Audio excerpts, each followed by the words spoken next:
जल्दी से सुनाऊंगी, ठीक है। I was in post graduation, मतलब मैं MSc कॉलेज में थी, ठीक है। तो हमारी क्लास, मतलब कॉलेज में ऐसा होता है कि यार ठीक है, कभी नोट्स बन गए, कभी नोट्स नहीं बने ना, थोड़ा ऐसा बच्चों का एटीट्यूड ऐसा ही रहता है। तो मेरा भी थोड़ा ऐसा सही एटीट्यूड था। तो हमारे जो प्रोफेसर थे वो क्या करते थे, वो आते थे, वो ज्यादा चीजें समझाते नहीं थे, बस वो आते थे, अपने खुद के नोट्स लाते थे, डिक्टेट करते थे और बच्चे लिखते रहते थे। तो हम बोर होना शुरू हो गए कि यार ये ऐसे कौन पढ़ाता है यार, बड़ा बोरिंग है ये, हम नहीं कर रहे। बट हमारी क्लास में एक लड़की होती थी and she was a topper.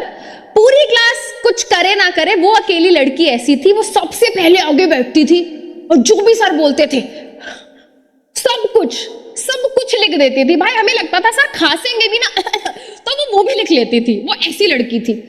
She used to write each and everything, कुछ नहीं छोड़ती थी। अब हुआ क्या, ये सिलसिला चलता रहा 6 महीने तक।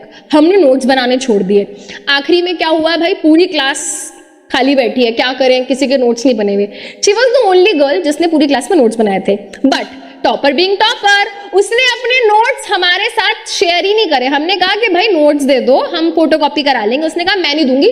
क्लास में क्यों नहीं करा? जब सर पढ़ा रहे थे तब तो तुम बातें कर रहे थे, तब तो तुम पीछे बैठ के खाना खा रहे थे, तब तो तुम लंच कर रहे थे, क्यों नहीं बनाए अपने नोट्स? तो मैंने कहा यार क्या करें, ठीक है। तो क्लास के बच्चों ने प्लान बनाया कि जब वो क्लास में नहीं होगी तो हम उसके बैग में से नोट्स निकालेंगे और फोटोकॉपी करा लेंगे, ठीक है। तो पूरा बेटा ऐसे पूरी फील्डिंग लगाई गई। कॉरिडोर में उसको कोई एक लड़की बुला के लेके गई, झूठ बोल के, कह रहे तेरे को वो सर बुला रहे हैं, उसको ले गए। पीछे से बेटा उसका बैग खोला गया, उसकी नोटबुक निकाली गई, है ना। नोटबुक निकाल के फटाफट नीचे जो चाय की टपरी थी वहां पे फोटोकॉपी वाले भैया थे, उनको उनकी नोटबुक पकड़ाई गई और बोला गया कि भैया इस नोटबुक के 27 फोटोकॉपी कर दो, उस नोटबुक को 27 फोटोकॉपी कर दो, ठीक है।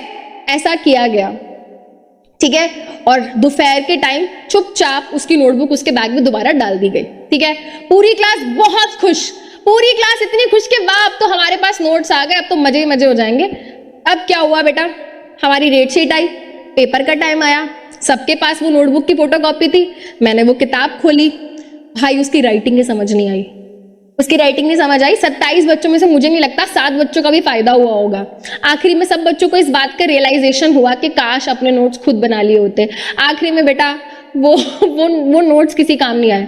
तो उस टाइम की मेरी लर्निंग ये थी कि अपने नोट्स खुद बनाने चाहिए, दूसरों के नोट्स पे डिपेंडेंट नहीं होना चाहिए। राइटिंग नहीं समझ आती, सबका राइटिंग स्टाइल अलग होता है, चीजों का फ्लो चार्ट बनाने का स्टाइल सब कुछ अलग होता है। तो यानी कि मतलब ये है कि दूसरों के भरोसे नहीं बैठना है, अपने लिए खुद मेहनत करनी है। नोट्स चाहे शॉर्ट नोट्स बनाओ, बट प्लीज खुद के नोट्स बनाओ, ठीक है। तो बेटा ऐसे वाली चीजें ना करें, कृपया आपने खुद के नोट्स बनाएं। चलो अब बेटा प्रोक्रेस्टिनेशन नहीं करनी है।